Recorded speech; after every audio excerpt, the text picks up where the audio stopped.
是一个挖掘机的模型，主色调黄色。这是一辆推土车玩具，主色调黄色。这是你能够在各种工地上见到的工程设备，主色调还是黄色。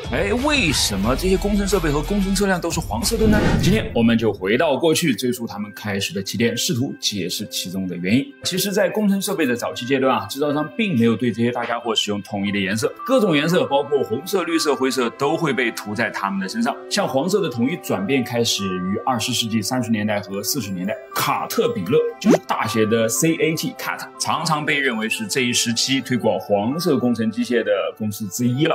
1931年，卡特彼勒做了一个突破性的决定将其生产的设备的颜色改为公路黄，又叫做 Highway Yellow。高速公路黄。为什么要做此调整呢？因为卡特彼勒希望找到一种不仅美观，而且在白天和夜晚都能够提供最佳可见度的颜色。经过了深入的研究他们最终选择了黄色但是这个黄色呢，又不是普通的黄色而是由卡特彼勒的油漆专家所开发的独特的公路黄色调。这种明亮醒目的黄色不仅能够引人注目，而且被证明了在复杂的施工场景下拥有高度的可见性，因此有效地解决了安全问题。工程设备行业的一次历史性创新诞生了。然后我职业生涯的一次历史性创新也诞生了。朋友们要记住每周1、3、5晚上8点我都会来直播的，你们要记得来看哦。除了使用公路黄，卡特彼勒在1931年还做出了另外一项重大的改变，那就是将工程设备上面的红色装饰色改为黑色。于是这种在1931年诞生的黑黄组合，至今仍然是卡特彼勒的标志性外观。但你如果要仔细的观察的话，早期 CAT 的黑黄和如今的黑黄还是略有不同的。那是因为在1979年，卡特彼勒停止使用公路黄，启用了全新的卡特彼勒黄。为什么？因为前者它没有专利，后者它握有专利所以现在的黑黄配色也就成为了卡特彼勒设备的代名词。我个人感觉卡特彼勒黄要比公路黄更加柔和和美观，你们觉得呢？好，我们再来总结一下为什么黄色可以占领工程设备的天下？以下4个原因都很重要。第一，可见性。黄色它是一种亮丽、引人注目的颜色，具有卓越的可见性的特性。在可见光谱的7种颜色当中，黄色是最容易在远处被看到的颜色之一了。这就使其非常适合用于施工设备。它的可见性在低光条件下尤其是有优势的即使在黑暗当中也能够凸出来。黄色还与各种背景，包括地面、灰尘和其他环境条件形成了对比，确保施工机械易于辨识。第二，安全性。黄色的高可见性使其成为一种优秀的警告颜色，有助于提高施工现场的安全性。黄色施工设备在困难条件下也能够被轻易的看到，使工人和行人能够清楚的识别机器的存在，并采取必要的预防措施。这种视觉清晰度在防止事故和确保施工活动附近人员的安全方面起到了关键作用。第三，警觉性。黄色被认为是一种高能量的颜色，可以刺激心理活动。这种刺激可以增加机器操作员和施工工人的能量和警觉性。使用黄色施工设备有助于提高警觉状态，促进更安全、更高效的工作场所。这种颜色与警觉性的关联，为施工操作增加了额外的安全性和效率。第四还有就是文化方面的原因了。几十年来，黄色一直它都是施工设备的标准颜色在施工行业和颜色之间就建立起了一种文化的联系。黄色的持续使用为施工机械确立了视觉身份，使其一眼就被识别了出来。人们自然的就将黄色与施工联系了起来，强化了其作为施工设备首选和标志性颜色的角色。欢迎大家把你拍到的一些超酷的工程车辆的照片发到咱们的评论区里面看看吧。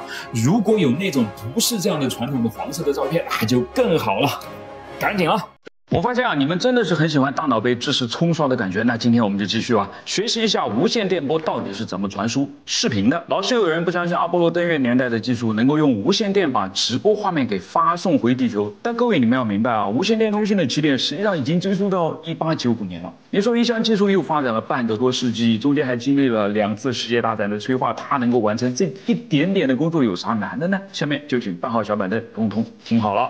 无线电波跟所有的电磁波不一样，为数据传输提供了动力，但是不经过调制的电磁波传输就会很像是将一根羽毛扔过房间一样，会受到各种干扰的影响，从而根本无法工作。所以调制是利用无线电波传输信号的关键。将波调制到高频信道，就像是把羽毛绑在箭上，这样就能够顺利的命中目标了。那如何调制呢？我们首先就得回到有关电磁波的基础知识上了，一起重新认识频率、波长、振幅和相位。频率描述了在1秒钟内有多少个电磁波通过一个给定的点，单位是赫兹。1秒钟通过一个波就是1赫兹。波长呢，则是从一个波峰到另外一个波峰之间的距离。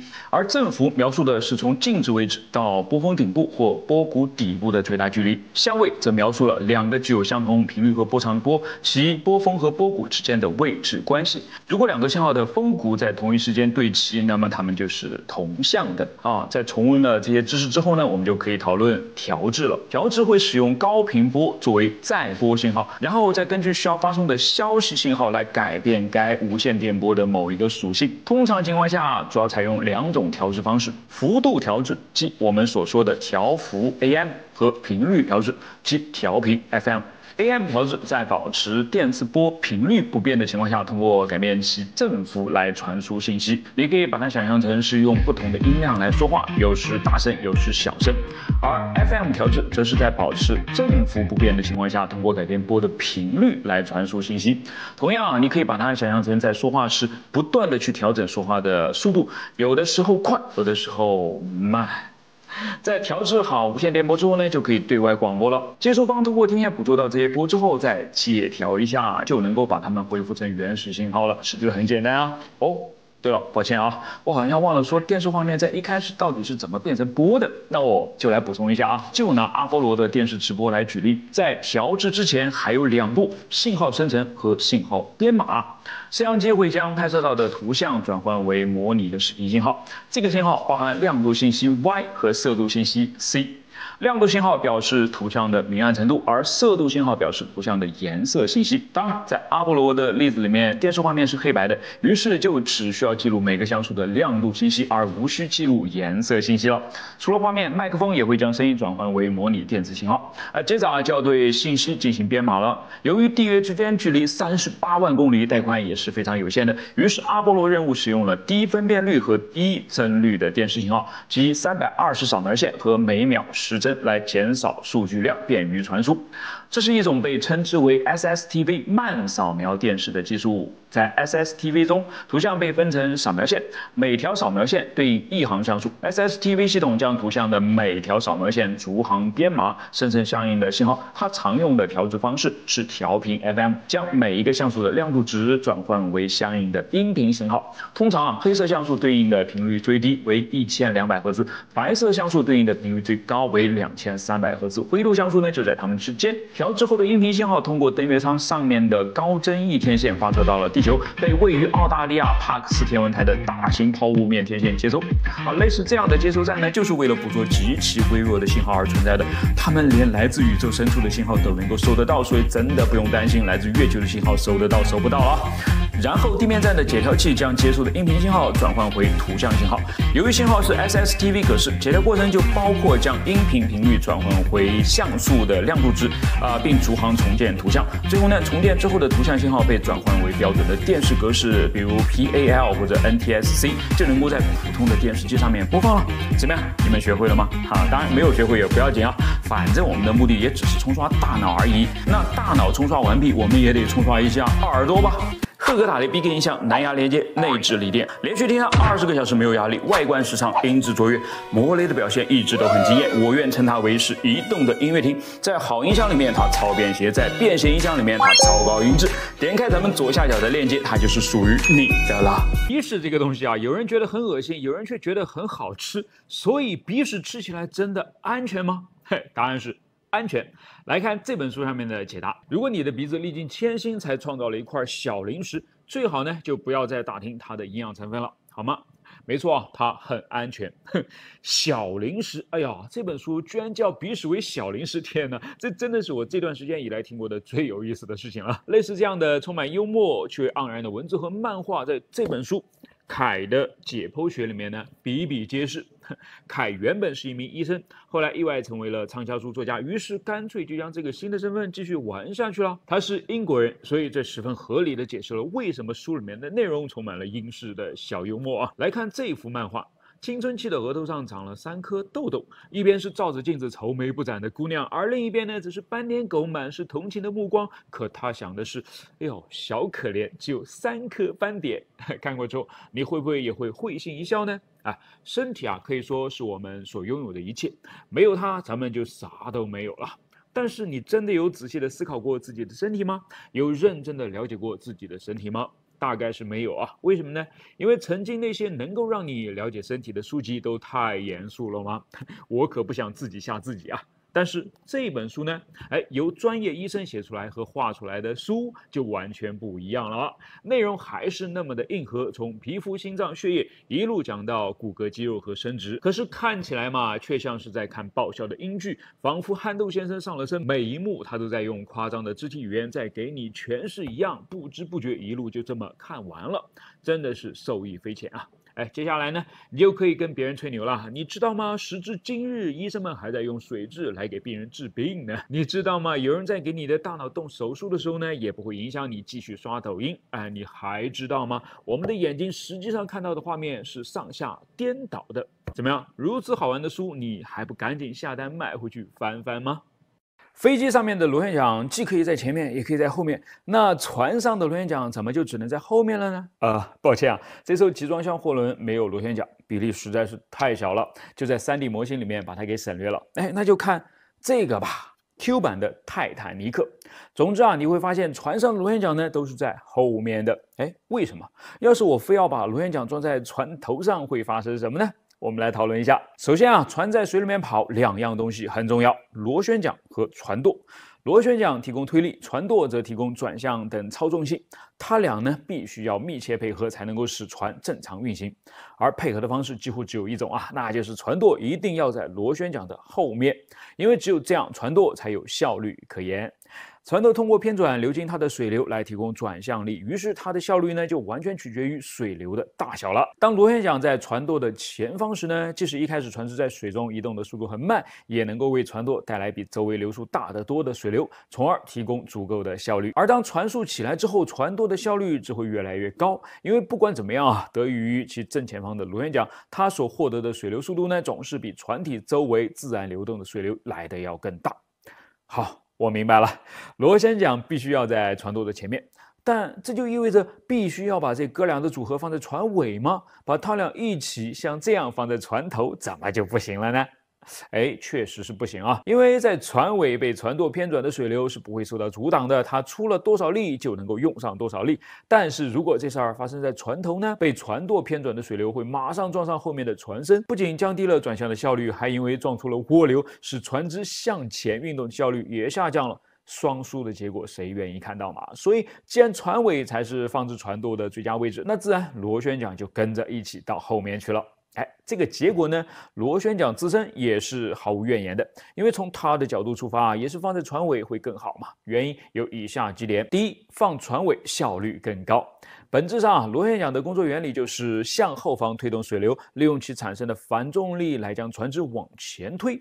也就是说往后流动的水流速度越快，越不受干扰，它推动船只的效率就会越高。船尾后面自然没什么干扰，但船首呢，螺旋桨往后推动的水流会直接碰上船身，被迫向两边分开，损失了大量的能量，就相当的不划算嘛。烧同样多的油却达不到同样的效率。第二螺旋桨在船尾，它是在推船，但要是螺旋桨在船首呢，它就变成是在拉船了。船的吨位可不比飞机你说它拉着拉着会不会把自己从船上给拉出来呢？对船轴还有相关的结构的压力实在是太大了，还是推比较好因为推着再怎么难也是往里面走嘛，不怕掉出来。第三我们之前聊过船轴的密封，把螺旋桨放船尾对密封呢也是有利的。你看如果螺旋桨在船首，则需要密封的部分呢就是直接冲着水流的，而当螺旋桨位于船尾，则需要密封的部分至少还有船身的遮挡，谁难谁轻松，应该没有什么争议吧。所以这就是为什么你只会在船尾看到螺旋桨的原因了。你学会了吗？如果你去看一些早期原子弹试验的照片的话，通常会在爆炸火球旁边看到这些歪歪扭扭的白线。它们是什么？可能有的朋友会认为这些白线是由原子弹自己爆炸所产生的，但是我要告诉你啊，长崎和广岛丢下的原子弹就没有这些白线，所以很显然它们不是原子弹自身的产物，而是人为给附加上去的。那为什么要附加呢？这就跟原子弹爆炸的特性有关了。具体来说呢，是跟原子弹爆炸之后十几毫秒内的特性有关。虽然时间很短，但过程却已经经历了几个阶段了。第一个阶段发生在原子弹爆炸的最初几微秒内，此时爆炸的辐射前沿比其内部的冲击波膨胀速度要快得多，于是我们此刻看到的火球呢，实际上是由辐射所产生的。然而随着火球的膨胀，辐射传递能量的速度开始减慢，内部冲击波的膨胀速度将辐射前沿给超过了。这大概发生在火球的平均温度降至30万摄氏度时，也就是爆炸后的1/10毫秒左右。于是我们此刻看到的火球呢，实际上已经是由冲击波产生的了。它之所以看起来还是一个火球，是因为此时冲击波的能量还相当之高，在它往外移动时呢，可以压缩环境空气，使之升温后变得炙热不透明。接着第3阶段就来了，随着火球继续膨胀，冲击波的能量逐渐下降，很快它所能加热的空气就无法达到不透明的程度了。于是冲击波火球开始渐渐变得透明，露出其后的辐射火球了。你要是不知道这个知识点的话，还会觉得很奇怪呢。为什么火球炸着炸着还炸小了呢？这种情况呢，发生在爆炸后大约15毫秒，通常被称之为脱离现象。好，现在问题出现了啊！冲击波脱离火球变得不可见了，我们该如何观察并记录它呢？要知道啊，爆炸当量很多呢也是由它所贡献的嘛，要是测不准就很尴尬了。使用冲击压力计似乎是一种解决手段。但是它们几乎只能被放置在地面附近，而放在地面附近呢，就意味着它们几乎一定会受到冲击波和地表相互作用的影响，测出来的读数往往是不准确的嘛？怎么办呢？难道就没有别的观测方式了吗？天无绝人之路啊！此时一个非常偶然的发现帮助了所有的人，它就是在1945年7月16号首次原子弹爆炸实验当中，通过高速摄像机拍下的缆绳断裂画面。当然，它实际上呢是一种光学错觉，缆绳并没有真正的断裂。当时这根缆绳系着一个高空气球，大概呢也是一个观测和记录用的气球吧。当高速摄影机以10000帧每秒的速度开拍原子弹爆炸的画面时呢，它无意间就捕捉到了这个位于火球附近缆绳上面的一些奇妙的变化。当冲击波靠近缆绳时，似乎缆绳的其中一节被震断了。但是如果继续往后观察的话，这个断掉的部分居然还会往上跑。见了鬼不是？唯一合理的解释就是缆绳并没有真正断掉，而是由于光线在冲击波前沿普通空气和压缩空气的交界面上发生了折射造成的。那科学家的脑洞一下子就打开了，我们完全可以用这种缆绳断裂的方式，让隐形的冲击波现出原形嘛。只不过呢，他们找到了更好的媒介——烟雾火箭。由海军军械实验室专门设计，用来跟踪不可见的冲击波的神器。它们会在核爆点附近一字排开，并且在爆炸的几秒前从地面发射，形成一组白烟轨迹的垂直阵列。当原子弹爆炸产生的冲击波穿过它们时呢，会随着时间变化，在它们身上观察到移动的断点现象。将这些断点绘制出来之后，就追踪到了冲击波的发展轨迹，从而准确地计算出冲击波的速度，进而让科学家准确地计算出爆炸当量。是不是相当巧妙呢？那话说你在一开始的时候有没有猜对呢？北极被厚厚的冰雪覆盖，北极熊、海豹、鲸都快乐地生活在这里。但你可能有时候不知道，冰雪之下还隐藏着另外一个世界。北冰洋不仅是很多动物的天堂，这里还是核潜艇的最佳避风港。随着世界各国声纳探测、卫星探测、异磁探测等技术的不断更新换代，核潜艇被暴露的风险呢也越来越大了。但北极气候寒冷，冬季有73%的海面覆盖冰封，冰层厚度达到了3米，能够严重干扰各种反潜探测信号，甚至能够躲避卫星探测的信号。英国、美国、俄罗斯都有面向北冰洋的高纬度港口，他们的核潜艇呢，常年就在北冰洋厚厚的冰层下面活动，这里成为了各国战略导弹核潜艇重要的藏身基地，甚至是攻击阵地了。数米厚的冰层虽然是一个天然的藏身地，但也为核潜艇带来了一些麻烦啊。战略核潜艇在冰层下是无法直接发射导弹的，几米厚的冰层呢，会对导弹结构产生严重的破坏，甚至会导致发射的失败。核潜艇发射导弹时呢，首先要上浮到海面上，才能进行导弹的发射啊。这个时候，厚厚的冰层就为各国核潜艇带来了军事难题了。这时候可能会有人说，哎，不就是一层3米多厚的冰吗？那么大的核潜艇撞破个几米厚的冰层还有多难呢？其实潜水艇想要破开冰层是一件十分困难的任务。核潜艇为了提升浮力，尾壳并没有使用坚固厚重的高强度钢材。普通钢材对几米厚的冰层来说呢是束手无策的，而且潜艇通体圆滑，很难将发力点集中在某个特定的位置嘛，自然就无法着力破冰了。美国的海狼级核潜艇呢，就曾经在北极做过破冰试验，结果呢被卡在了冰层里面，上不去也下不来，一半露出海面，一半卡在海里面。更尴尬的是这艘核潜艇还被冰层给冻住了，最终呢不得不通过人工开凿冰面，才将核潜艇成功的解救出来。难道核潜艇破冰就真的是无解了吗？遇到难题的时候，不如放松一下，欣赏外面的风景啦。你看，一只鲸鱼正在浮出冰冻的海面换气呢。它们每隔10分钟呢，就必须要破冰呼吸一次。鲸鱼圆滚滚的身材，那跟核潜艇的形状是很像的呀。它们是怎么破冰的呢？原来鲸鱼的背部像一座凸起的小山，坚硬无比。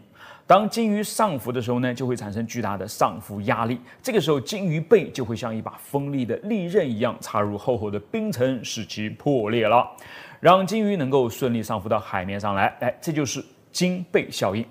你看核潜艇破冰的答案，这不就来了吗？潜艇专家拿着鲸鱼送来的解题思路呢，就破解答案了。他们照着鲸鱼凸起的背部外形，将指挥塔尾壳、潜艇上层建筑进行了仿鲸背的处理，还在潜艇顶部凸起的指挥台尾壳处呢，加装了一层加强的外壳。这种外壳是用特殊材料制成的，坚硬无比。加上这层外壳之后，核潜艇果然就顺利突破了厚厚的冰层。目前世界上核潜艇破冰技术最为先进的国家是俄罗斯。1963年，苏联海军的 K-181号核潜艇抵达北极点，并在那儿破开数米厚的冰层，上浮成功。俄罗斯设计制造的核潜艇不仅仿照了鲸背效应，还对尾壳舵进行了特殊的设计。俄罗斯核潜艇的尾壳舵被移到了舰首，甚至还可以把舵收回到舰体内，这样就避免了潜艇上浮的过程中呢压坏尾壳舵，也因此实现了更强的破冰能力。当然，除了破冰上浮，目前布阵在北冰洋的各国核潜艇还面临着很多的难题。这是因为人类是北极圈的外来者嘛，想要融入北极圈呢，当然需要经历漫长的过程了。还是黑客帝国里面的矩阵，又或是西部世界里面的 host， 总之呢，他们不是要灭亡人类，就是要圈养人类，再次也要是跟我们人类平起平坐嘛，这你受得了吗？所以在看到过去几个月里面人工智能突飞猛进之后呢，很多大咖都已经急了，表示要是我们在不加限制的开发 AI， 一个恐怖的将来就一定会在不远处等着我们这里面喊声最大的一个大概就要数埃隆·马斯克了。看起来呢，他真的是很讨厌 AI。那么问题就来了，当你很讨厌一样东西，又拿它没办法的时候，该怎么办呢？埃隆·马斯克给我们上了很好的一课那就是用另外一个 AI 去干掉自己讨厌的这个 AI。好吧，所以本质上他只是不放心别人开发的 AI 而已。就在最近埃隆·马斯克正式推出了一家名为 xAI 的人工智能公司。虽然目前我们对该公司的雄心壮志了解甚少，但马斯克在 Twitter Space 的活动当中表示他希望他的人工智能能够理解宇宙的本质。为什么让人工智能理解宇宙的本质那么重要呢？因为马斯克认为，如果 AI 理解了宇宙的真实本质，他就会明白人类其实比非人类有趣太多了。于是基于这点呢，他就会站在人类这一边，成为一个对人类来说安全的 AI 了。这个逻辑真的通吗？好吧，希望它通因为如果它不通呢，人类的未来在 AI 面前可能的确会比较暗淡我最近正好看了一篇文章，标题就叫做《人工智能伤害我们的最危险、最令人意外和最让人讨厌的6种方式》。文章的作者在采访了大量相关领域的专家和从业者之后呢，得出结论：虽然 AI 可能并不会像好莱坞宇宙中表现的那么邪恶，但是它依然会给我们制造大量的噩梦，其中有6个已经到了让人夜不能寐的程度下面我就来分享一下。但事先说明一下由于作者和他的访谈对象都是国外的，所以其中举的案例也基本上都是国外的，可能跟我们的情况会略有不同。大家如果有什么不同的意见或者是要补充的，正好就可以在留言区里面讨论讨论下面噩梦就来咯。噩梦一叫做数据分身的诅咒。2011年，美国密西根州州长批准了一笔资金，让密西根失业保险局开发一个新的算法，目的呢是要让该算法能够智能的检测保险欺诈。保险局与3家不同的软件开发公司合作，于2013年推出了密西根集成数据自动化系统 MIDAS。尽管该局从未透露算法从哪里收集数据，但随后的诉讼表明它可能从雇主提供的失业数据集中收集了不准确的细节嘛。因为在接下来的2年里面呢 ，MIDAS 错误地指控了4万多人欺诈，并通过各种方式迫使他们支付了高额的罚款。但这还不算是最糟糕的啊！一旦 MIDAS 在数据库中错误地将成千上万的无辜者标记为骗子，其他使用该数据库进行背景调查的机构就会重复这些错误的信息，于是有些被指控者呢便无法找到工作，有些则无法再领取失业救济金了。而这其中最绝望的一点是当这些人突然被当成是罪犯来对待时，他们根本就想不明白，这到底是为什么？到底这背后发生了什么？直到有缺陷的算法被曝光之后，他们才用集体诉讼的方式为自己讨回了公道。好，但你以为这就完了吗？没有噩梦还没有走，甚至他这一辈子都走不掉了。伦理组织 AI Now 的主席梅雷迪斯·惠特克将 MIDAS 创造出来的与真实人物有偏差的在线版本称之为数据分身。它们的功能呢，很像是被盗用的身份，一旦建立起来就几乎无法删除了。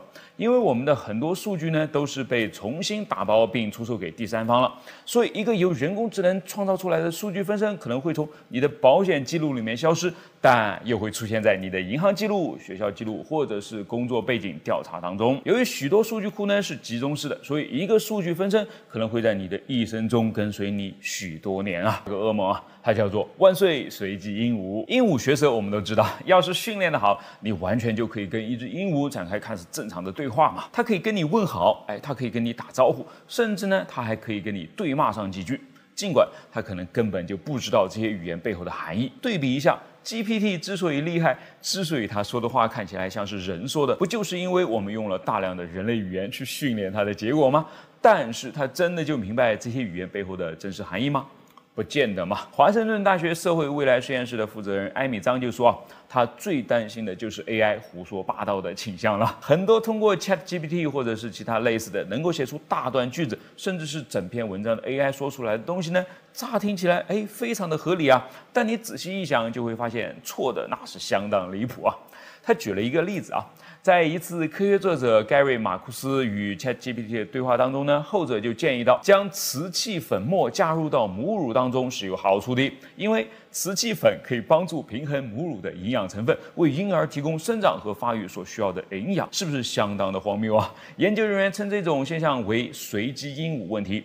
当计算机以混乱的方式复制听起来像是人类的短语时，这种问题呢就会发生了。艾米介绍，随机鹦鹉呢很可能会在互联网上散播大量的错误的信息，从而造成一场堪称核灾难级别的垃圾信息泛滥。AI 生成内容的扩散将使得在一片垃圾信息当中找到高质量信息变得更加的困难。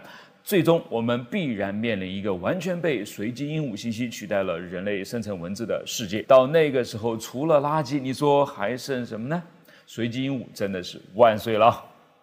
好，噩梦3 ，AI 学会了偏见。当我们现在为 AI 能做的很多事情感到兴奋不已，并本能地认为这是一个全新开启的时代时，其实你要知道大多数的人工智能实际上是建立在一些能够追溯到上个世纪80年代的破旧系统之上的。所以可以这么说AI 不是什么新技术，新的只不过是我们现在拥有的大量数据和计算能力了。这会带来什么问题呢？这会带来算法通过学习按照旧有标准分类的数据，从而得出了偏离真相的结果嘛。比如 AI 在警务平台上面的使用，上个世纪90年代，洛杉矶警察使用了一个奇怪的缩写词 NHI 来指代涉及黑人和其他少数族裔的事件。NHI 到底是什么意思呢？后来通过调查才知道它是没有涉及人类 No humans involved的缩写，这就相当歧视了。意思是在你洛杉矶警察的眼里面，黑人和少数族裔都不是人呗？显然这个缩写呢很快就被删掉了。但是就像我们上面讲到的一样数据分身是很难被彻底抹掉的。好，接着噩梦4 ，AI 教我打仗。想象有这么一个场景在未来的战场上，一个军事指挥官呢正在与恐怖分子作战。硝烟笼罩，它需要同时处理数百个关于发生了什么的相互矛盾的情报，并迅速做出一个可能会造成不同伤亡的决策。那么它应该怎么做呢？合理的推测是依靠 AI 嘛。美国国防高级研究计划局 DARPA 已经开始启动了一个名为 ITM In the Moment 的项目，旨在设计一个可以帮助做出关于战场伤亡的复杂决策的算法。所以在可以预见的未来，将会有更多算法会基于历史冲突的数据来帮他做出决策。但是这些历史冲突的数据就真的那么可靠吗？如果这个未来的指挥官在欧洲却使用了基于阿富汗战争的数据所训练出来的 AI 呢？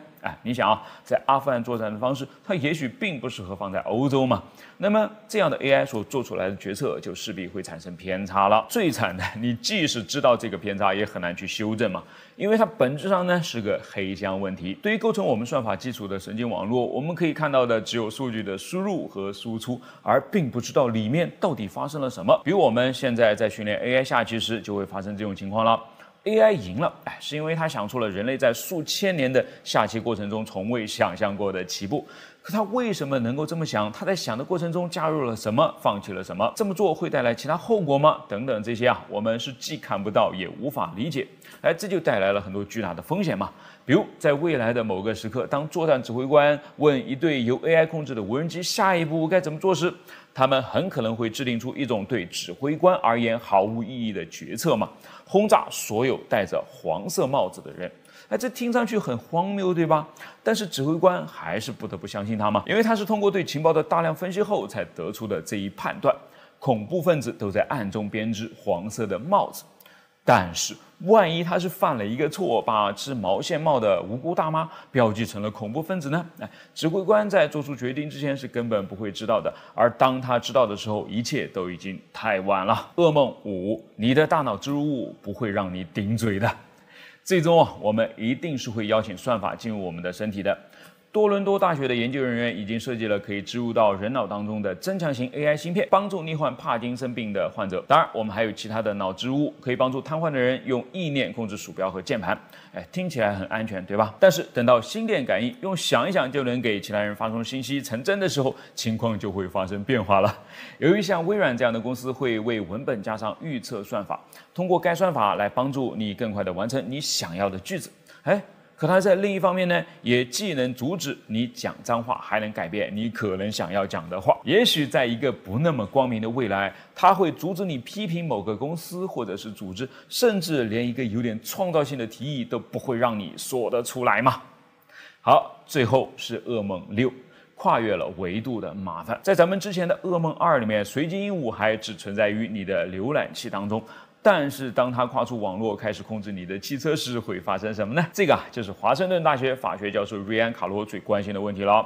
他指出，人工智能与重要系统之间的意外互动可能会带来难以想象的后果其中一个系统可能就是你所在的智能城市了。在那儿，算法将控制从电网分配到交通流量等等一切事情。想象一下，那些通过鹦鹉学舌自动产生了某些毫无意义的垃圾算法，此刻正在控制着桥梁，控制着你所在建筑物的空调和电梯系统，或者控制着你的自动驾驶车辆穿过拥挤的市区。难道这不令人恐惧吗？其实一些奇怪或者说可怕的相互作用已经出现了。这还不是最差的你还记得我上面说过的黑箱问题吗？在这里，黑箱问题也导致了人类既不能理解也不能修复一些奇怪的交通行为。比方说，一个由 AI 控制的电网和交通系统，该如何应对一场突发而来的抗议或者是庆祝活动呢？好了，不知道你听完之后有何感想虽然我现在正在大量使用 ChatGPT 协助我的工作，但是听完之后不免我又增加了一点点对它的戒心作为2代当中最著名的战斗机之一，英国的喷火式战斗机参与过相当多经典的空战，包括大名鼎鼎的不列颠之战但是在所有他执行过的任务当中，我认为最有趣也是最重要的任务之一，还是为诺曼底登陆的部队运送啤酒。对的他的临时身份是啤酒轰炸机。他是怎么干这件事情的呢？起初啤酒被灌到已经被冲洗干净的45加仑的副油箱当中，这样做当然是最省事的，因为从挂载点到挂载的容器都是现成的。但是接收啤酒的部队就有点委屈了他们抱怨说，这喝到的东西你也不知道到底是啤酒还是煤油的确，想把中国航空煤油的罐子给彻底清洗干净呢，实在是不现实嘛。只能是9层啤酒，1层煤油，怎么掺着喝呗。至于是提高了战斗力，还是折损了战斗力，得分情况吧。好，很快啊，解决方案来了。在机械师和飞行员的共同努力之下呢，原本光滑的啤酒桶得到了升级。在经过特殊改造之后，它获得了挂架，使它能够直接被挂到喷火式战斗机的挂载点上，为前方部队提供更加纯净的啤酒。对了，不光纯净，还很清爽哦。因为如果喷火式战斗机飞得够高的话，高空中的冷空气还可以给啤酒降温，起到了冰镇的效果呢。这在残酷的战争当中呢，真的算得上是天赐的一份礼物了。而把这份礼物发挥到极致的是英国皇家空军第131联队，他们显然在这件事情上面呢下足了功夫，不仅为啤酒桶装上了专门的挂架，还为他们制造了完美匹配的鼻锥，使得空气动力性能得到了提高，让挂着他们的喷火式战斗机能够飞得更远。我只能说高啊！蛇向来都是心狠手辣的代名词，但它却是个天生的近视眼，近视度数高达1000度。如果给蛇配一副近视眼镜，镜片能够厚得像个酒瓶底。蛇的视力不好呢，是因为它眼里面的晶状体是无法调整曲率的，只能靠前后移动的方式在视网膜上成像了。蛇的眼神有多差呢？这么说吧，你站在距离它5米的位置，是男是女，它都分不清楚啊。但就算是这个视力，在蛇里面都算是人上人的水平了。盲蛇科的眼睛甚至退化为鳞片下面的一个黑点，只能够感知光亮和黑暗。蛇没有眼睑，只有一层覆盖在眼外的透明原膜。蜕皮时呢，透明原膜表面的角质层也会一起退掉，因此啊，蛇在每次蜕皮前呢，眼外的透明原膜就会变得浑浊，蛇眼呢就像是被蒙上了一层面纱，更是看不清楚东西了。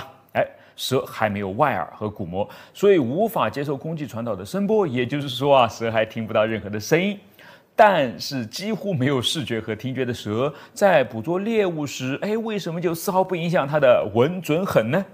这是因为蛇出生时呢就自带一套高科技的装备啊，让它可以精准捕猎。蛇有探测周围环境温度变化的本领，所有能够散发热量的活物都会被蛇精准锁定啊。蛇感知温度变化的位置呢是在头部两侧的脸蛋上，这个器官呢在鼻孔与眼之间，位于脸颊两侧的凹陷处，叫做颊窝。颊窝里面有一层膜，这层膜与蛇的三叉神经连接，对热极其敏感。颊窝内饰保持着与周围环境相同的温度，颊窝外饰呢则朝向散发热量的物体，接受物体发射出来的热射线。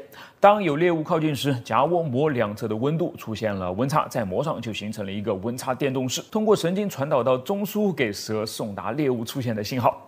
蛇的颊窝能够精准地定位发射热射线物体的位置，所以蛇的颊窝又被叫做热测位器。在所有蛇类当中啊，毒性极强的响尾蛇不仅能够感知比周围气温高的物体，还能够感知到比气温略低的物体了。在一定距离内可以精准察觉出与周围气温只有0.003摄氏度的变化，这使得任何一个靠近它的小动物呢都逃不脱响尾蛇的死亡定位了。更可怕的是啊，响尾蛇死后1个小时内仍然可以探测到附近15厘米范围内发出来的热能动物，并自动做出袭击的反应。有的人呢就曾经被死去的响尾蛇给咬伤过。可怕的响尾蛇对人类是造成了致命的威胁，但是对军事的发展却带来了重要的启发。在上个世纪40年代末期呢，科学家就研发出来了一种空对空导弹，它的原理与响尾蛇捕猎相同。喷气式飞机的机尾喷管会发出波长为1到3微米的红外辐射流，科学家就用硫化铅制成导弹的红外敏感元件。空对空导弹一旦追踪到飞机尾部的红外辐射，就会紧紧地盯住目标不放了，直到把敌机给摧毁。这种导弹呢就被命名为响尾蛇导弹。响尾蛇导弹的红外探测器能够将红外辐射由光信号转变为电信号，使导弹可以自动的瞄准、跟踪并击中目标，无需人工操作。这种导弹不会受到恶劣天气的影响，也不会受到白天黑夜的光线制约，成为了让敌人闻风丧胆的空中杀手。在1982年的中东战争当中呢，叙利亚军方损失的20多架飞机几乎全部都是被响尾蛇导弹给击落的。在打击陆地敌军时呢，科学家还研发出来了一种红外热成像制导的反坦克导弹。这种导弹头部被安装了一块只有指甲盖大小的红外阵列探测器。这个探测器呢，可以对攻击目标连续拍摄。导弹发射之后，红外阵列探测器以每秒25帧的速度连续获取目标图像，并把图像送入到微型计算机当中。一旦导弹偏离目标计算机就会把信号传送给导弹的舵机，对导弹的飞行轨迹呢进行纠正。这种导弹越接近目标，来自目标的红外辐射呢就越强，于是制导的精度就越高，大大的提高了导弹命中率啊！在各种精确制导导弹体系当中呢，红外制导系统因其制导精度高、抗干扰能力强、隐蔽信号性价比高等等优点，已经在现代武器发展中占据了重要的地位了。据统计目前各国研发的红外制导导弹已经超过了50种，比如美国的响尾蛇、英国的火光、法国的西北风、苏联的格雷尔等等导弹均是采用红外自动寻地制导的技术的。目前各国还在努力发展机动性能更强和敌我识别能力更高的红外制导导弹了。说到最后我们的话题再次回到蛇有一种叫做尖吻腹的毒蛇呢，毒性比眼镜蛇还要强，相传被它咬一口，走不出5步就会毙命，所以民间也会称它为5步蛇。尖吻腹也拥有极其敏感的热感应系统。那么问题就来了。如果夜间在尖吻腹出没的树林当中行走，千万不能用火把来照明，这会吸引尖吻腹突然就向你扑过来。但是用手电筒照明就会安全得多。那么你知道这是为什么吗？一到夏天就会看到这样的新闻今年夏天是几百年以来最热的一个夏天每年的新闻仿佛都是那么似曾的相识今年就更不得了了科学家认为地球正处在12.5万年以来最热的时期。虽然这个推断的可信度呢还有待考证，但最近的天气可真的是热得够呛不过地球也不是最近几年才开始加温的，已经将近51岁的地球也曾经经历过几次高热时期地球诞生的初期是地球温度最高的时候，地表温度高达1200摄氏度，那时地表还未形成实质的固体岩石，全都是沸腾的岩浆。早期地球呢是个真实存在的人间炼狱随着地球各种矿物质合成吸热，地球的温度也随之下降，经历了几千万年的冷却期。吸热水云和二氧化碳使大气层变厚，地表形成坚硬的岩石外壳，地表的温度就稳定在了200摄氏度左右。渐渐的，地表开始积攒大量的水，水汇聚形成海洋，使得地表温度进一步的降低，冷却到了70摄氏度。虽然听起来依然是热的受不了，但这对地球来说已经是非常凉爽的温度了。6500万年前，随着一颗小行星造访地球，地球上的温度再次上升了。这颗小行星的直径10公里，以每小时7万公里的速度和地球撞了个满怀，产生的热量相当于几百万枚核武器同时爆炸。这次撞击引起的海啸呢，席卷了海岸，熔岩和灰尘四处扩散，带入到大气层当中。浑浊的大气层呢，遮住了阳光，使地球温度不断的降低。但是撞击同时也导致了大量的火山喷发，产生的二氧化碳使地球逐渐升温，地球表面温度达到了275摄氏度。这一时期植被死亡，90%的物种灭绝。还有一次著名的全球变暖事件是距今5500万年前的古新氏始新世极热事件。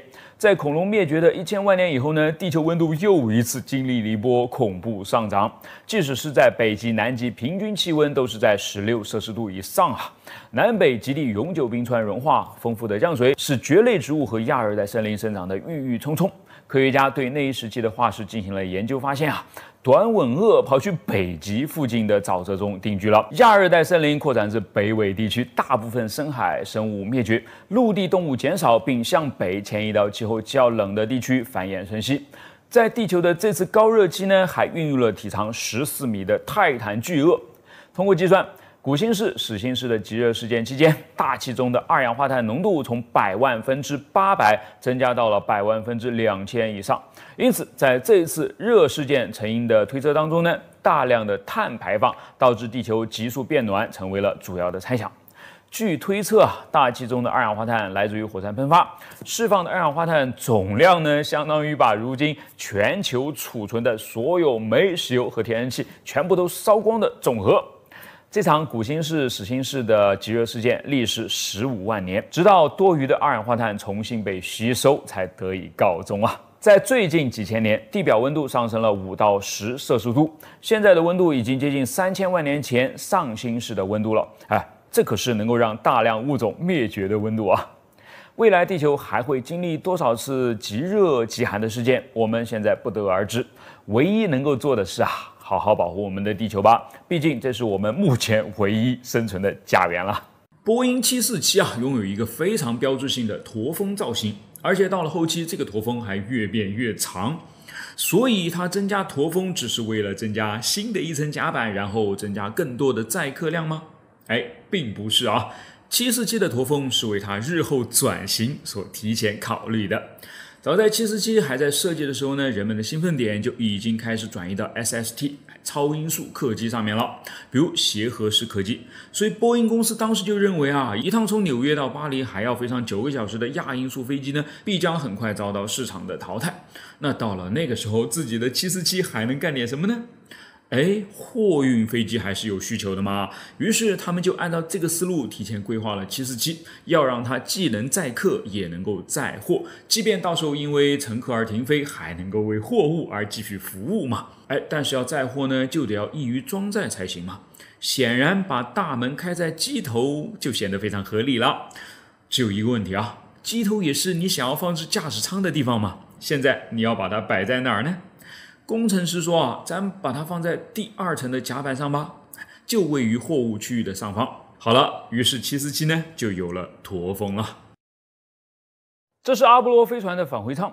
其实几乎所有的返回舱呢都是差不多长成这样的它们的底部在重新进入大气层的时候呢，会变得非常的热。那么问题就来了，这些热从何而来呢？很多人会回答来自空气的摩擦。但是这是一个误解，摩擦实际上是此加热过程中的一个次要因素了，而罪魁祸首呢是压缩。让我来解释一下当返回舱重新进入大气层时呢，它的飞行速度非常之高通常为每秒几公里。这就意味着它的移动速度比空气中的声速还要快得多，后者在海平面上的速度约为每秒343米。因此此时的返回舱呢是处于高超音速状态的，它前面的空气无法足够快的避开它，结果这些空气呢就被返回舱的运动挤压和压缩了。这会急剧增加空气的压力和温度。根据理想气体定律对于固定量的气体，压力和温度成正比，因此如果压力加倍，温度也会加倍，然后压缩空气通过传导和辐射将热量传递到了返回舱的表面。这就使得返回舱的底部和其他部分呢变得非常的热了，有时可以达到数千摄氏度。热量会导致返回舱材料融化或者蒸发，这就是为什么他们需要强大的隔热罩来保护自己的原因了。所以总结起来热能来自于返回舱的动能。当返回舱由于阻力和重力而减速时呢，它会失去动能，其中的一些动能通过压缩空气转化为了热量，另外一些则以声音和冲击波的形式消散到大气当中去了。你相信每个人来到这个世界上都是肩负着使命的吗？我给你讲个故事。1989年7月19日，美联航232航班刚刚从丹佛国际机场起飞，前往它本次的目的地芝加哥奥黑尔国际机场。直飞该航班的机型是一架麦道 DC-10， 它是一架3引擎的宽体机，除了挂在机翼下面的2台引擎以外呢，在垂直尾翼的底部还装着第3台的引擎，因此适应性很强，可以在较短的跑道上起降，也可以前往海拔较高的机场。